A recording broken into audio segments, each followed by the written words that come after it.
I'm here today to discuss the topic of to bid or to not bid on the 2026 Calgary Olympic Games.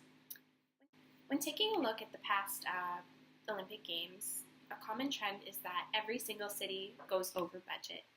They budget and they end up going 1 billion, 2 billion, sometimes even 30 billion over budget, and that is something that is true for every single city that has hosted the Games. Now, when you take a look online and you do some research on the Olympic Games and host cities, you see a lot of negative aspects. You see ghost town, legacies left for dead, unused venues, and while all of this is negative, it doesn't focus on any of the good. And while you might be sitting here as a city who wants to host the game thinking, why would I ever want to do this? Why would I spend all this money and for what? And while those might be your thoughts, I think by the end of this presentation, I'll have changed your mind. So when looking at the 2010 Olympic Games in Vancouver, they spent about $2 million on their games, going about $1 million over budget.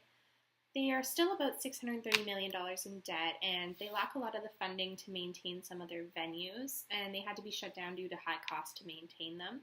They did manage to convert the athletic village into condominiums, which are a huge source of revenue now for the city of Vancouver, and the investors on these have seen a big return on profit, which is a big positive.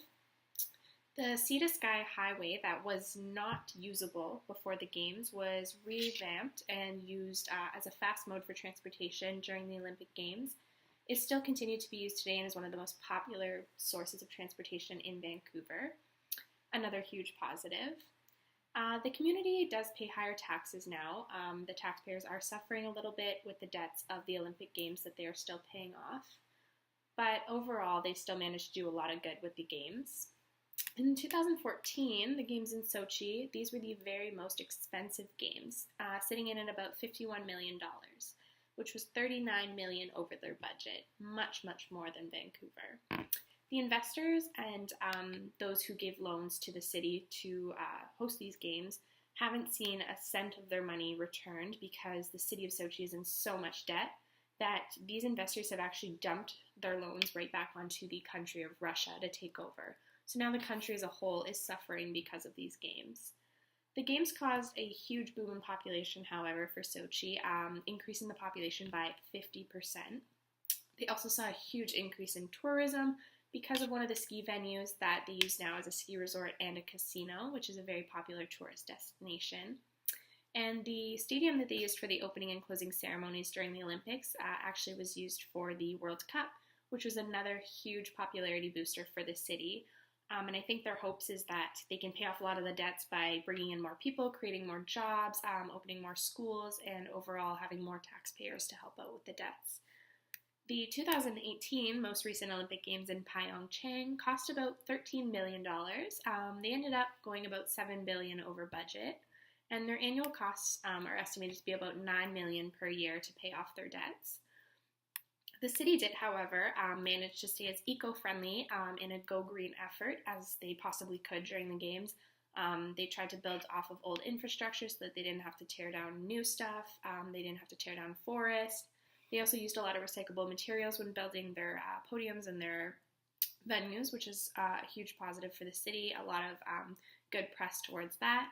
The Pyeongchang Organizing Committee also launched an educational program that allows school kids to engage and learn about winter activities, which is something that they're not really used to, which is also very amazing. The city, however, does lack the funding to support and maintain a lot of their venues, so they do have a lot of them shut down or being unused and abandoned. The only one that is standing is the stadium that was converted into a memorial hall and a theater that is used for tourists. So I understand that looking at the past 3 Olympic Games is a bit discouraging, but the main issue here is money.